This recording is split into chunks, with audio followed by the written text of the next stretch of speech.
My golden brother didn't let me live my whole childhood. When I left and got married, he hired a girl to frame me and sue me because he likes my wife. I, 32M, never thought I'd be sharing this story, but recent events have left me reeling, and I need to get this off my chest. For context, I grew up in an upper-middle-class family with my parents and my older brother, Jake, 35M. From the outside, we probably looked like the perfect family: successful parents, 2 sons excelling in school, a big house in a nice neighborhood. But appearances can be deceiving. Jake was always the golden child. He was smart, charismatic, and seemed to excel at everything he touched. Our parents doted on him, praising his every accomplishment and brushing aside his rare mistakes. I, on the other hand, was the afterthought. Don't get me wrong, I wasn't neglected or abused, but I was constantly living in Jake's shadow. Growing up, Jake made sure I knew my place. He'd undermine my achievements, sabotage my friendships, and manipulate situations to make himself look better. If I got an A on a test, he'd remind everyone how he got an A+ in that subject.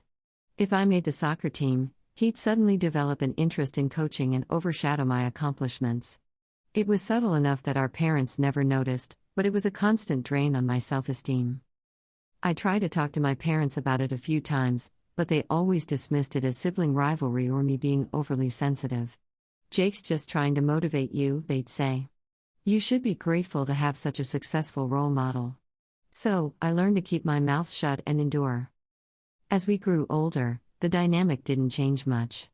Jake went to an Ivy League school, while I opted for a state university to study engineering.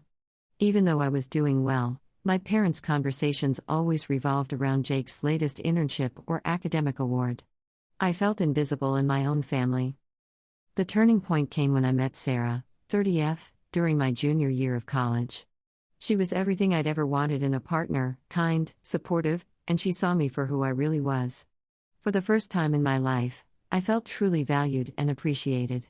We fell in love quickly, and I finally started to believe that I deserved happiness. Jake, however, didn't take kindly to this development. When I brought Sarah home to meet the family, I noticed the way Jake looked at her. It wasn't just brotherly interest, there was something possessive in his gaze. He turned on the charm, regaling her with stories of his accomplishments and trying to impress her at every turn. Sarah was polite but made it clear she was there for me. Over the next few years, Jake's behavior became increasingly erratic. He'd show up unannounced when Sarah and I had plans, always with some excuse about needing my help or wanting to spend family time together. He'd make snide comments about my career choices, implying that Sarah deserved someone more successful. It was clear he was trying to drive a wedge between us, but Sarah saw right through it. Despite Jake's efforts, Sarah and I grew closer. We got engaged after graduation, and I finally felt like I was breaking free from my brother's toxic influence. We planned a small wedding, intentionally keeping Jake's involvement to a minimum. The day was perfect, Sarah looked radiant, and for once, I didn't care about Jake or my parents' approval. We were starting our own life together. After the wedding, Sarah and I moved to a different city for my job. It was like a weight had been lifted off my shoulders. We were happy, building our life together, and I was excelling in my career. For the first time, I felt like I was living for myself, not in Jake's shadow. But of course, Jake couldn't let me have this happiness. About a year into our marriage, I received a shocking phone call. A woman I'd never met before, let's call her Emma, was claiming that I had sexually assaulted her at a company party. I was floored. Nothing even remotely like that had ever happened. I'd never even met this woman. Emma threatened to go public with her accusations unless I paid her a substantial sum of money. I refused, knowing I was innocent and believing that the truth would come out. Sarah stood by me, never doubting my innocence for a second. What followed was a nightmare. Emma filed a lawsuit against me and my company. My name was dragged through the mud. Some colleagues distanced themselves, and I was placed on administrative leave pending an investigation. The stress was unbearable, and I couldn't understand why this was happening to me. It was Sarah who first suggested that something didn't add up. She started digging, hiring a private investigator to look into Emma's background. What we uncovered left us both shocked and devastated. Emma, it turned out, was an aspiring actress with a history of small-time cons. The PI discovered a series of payments from an offshore account to Emma in the weeks leading up to her accusations. And the real kicker? Security footage from a hotel showed Emma meeting with none other than Jake just days before she came forward with her story. The pieces started falling into place. Jake, in his twisted jealousy, had hired Emma to destroy my life. He couldn't stand to see me happy and successful, especially with Sarah by my side. He was willing to ruin my reputation, my career, and my marriage, all because he couldn't have what I had. With this evidence, we went to the police. Emma, faced with the prospect of serious charges, quickly crumbled and confessed to the scheme.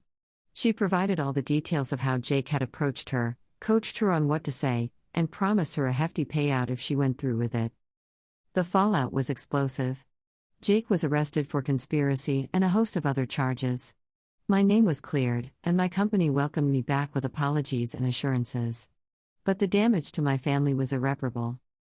Our parents were devastated. They couldn't believe their golden boy was capable of such malice. Years of favoritism and enabling had created a monster, and they were finally forced to see it. They begged for my forgiveness, but I found it hard to give. Where was this support when I was growing up? Why did it take something this extreme for them to see Jake for who he really was? As for Jake, he showed no remorse. Even when confronted with undeniable evidence, he maintained that he was trying to protect Sarah from me. His delusions ran so deep that he truly believed he was the hero of this story. The legal proceedings were a circus. Jake's reputation and career were in tatters, but he still had his army of high-powered lawyers trying to minimize the damage.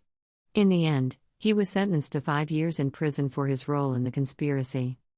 Sarah and I are still dealing with the aftermath of all this. While my name has been cleared, the emotional toll has been immense. We've both started therapy to work through the trauma and betrayal. Some days are harder than others, but we're committed to healing and moving forward together. I've gone no contact with Jake and limited contact with my parents. They're trying to make amends, but it's a slow process. I'm learning to set boundaries and prioritize my own well-being and that of my marriage.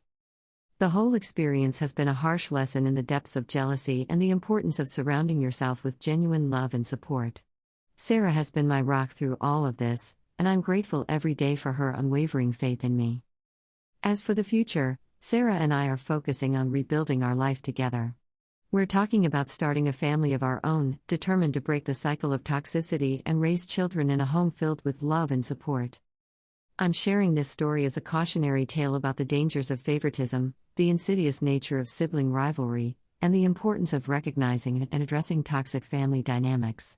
It's also a reminder that sometimes, the people closest to us can be the ones who hurt us the most. If you've made it this far, thank you for reading. If anyone out there is dealing with similar family issues, know that you're not alone. It's okay to set boundaries, to prioritize your own happiness, and to choose your own family.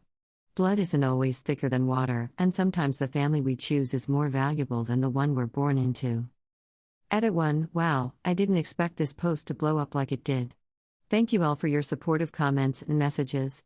To address some common questions. 1. Yes, we're pursuing civil action against Jake for damages. Our lawyers advise us not to discuss details, but we're determined to hold him accountable. 2. Emma received a reduced sentence in exchange for her cooperation, but she didn't get off scot-free.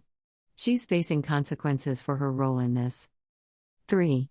Many of you have asked about my parents and whether I'll reconcile with them. Honestly, I'm not sure. They're in therapy too, coming to terms with their role in enabling Jake's behavior. We're taking it day by day. 4. To those suggesting this story is too wild to be true, I wish it were. Unfortunately, reality can sometimes be stranger than fiction. I understand the skepticism, but I assure you, every word here is true. 5. For those asking about Sarah's perspective through all this, she's been incredibly strong. She's suggested writing her own post to share her side of the story. If she does, I'll link it here. Edit 2. I'm overwhelmed by the outpouring of support and the number of people sharing similar experiences. It's heartbreaking to know how common toxic family dynamics are, but it's also comforting to know we're not alone. A few more updates. 1. Sarah and I have decided to move to a new city for a fresh start. My company has been supportive and is allowing me to transfer to a different branch. 2. We're in the process of changing our phone numbers and beefing up our online privacy. The attention from this post has been mostly positive, but we've had a few concerning messages. 3. To the person who asked if I'd consider writing a book about this experience, it's not something I'd considered before, but several people have suggested it now. I'll give it some thought. 4. Jake's lawyers have reached out about a potential plea deal. We're discussing it with our legal team, but I'm hesitant to agree to anything that lets him off easy. 5. Lastly, to everyone who's offered words of encouragement or shared their own stories, thank you. Your support means more than you know. Remember to be kind to yourselves and don't be afraid to seek help if you need it. I'll update again if there are any significant developments. Stay strong, everyone. Previous content remains the same. Final update. It's been a little over a year since my last update, and so much has changed. I've been hesitant to post again, wanting to make sure things had truly settled before sharing, but I feel it's time to provide some closure to this chapter of my life. First, the legal stuff. 1. Jake took the plea deal. He's serving a reduced sentence of 3 years, with mandatory counseling. Part of me is relieved to avoid a drawn-out trial, but another part feels he got off too easy. The prosecutors assured us this was the best outcome, given the circumstances. 2. The civil suit against Jake was settled out of court. We didn't get nearly as much as we asked for, but it was enough to cover our legal fees and start a small trust for our future. 3. Emma completed her community service and is on probation. Last I heard, she's left acting and is working on getting a degree in social work. I hope she's learned from this experience. Now, for the personal updates. 1. Sarah and I moved across the country and started fresh. The new city has been amazing for us. We've made new friends, found a great therapist, and are slowly healing. Sarah got a promotion at her new job, and I've started my own engineering consultancy firm. It feels good to be building something of my own. 2. We're expecting our first child. A little girl, due in about 4 months. We're equal parts excited and terrified, but mostly just grateful for this new chapter in our lives. 3. I've started writing that book many of you suggested. It's been incredibly therapeutic, helping me process everything that happened. My agent, still feels weird to say that, is optimistic about finding a publisher. 4. My relationship with my parents is complicated.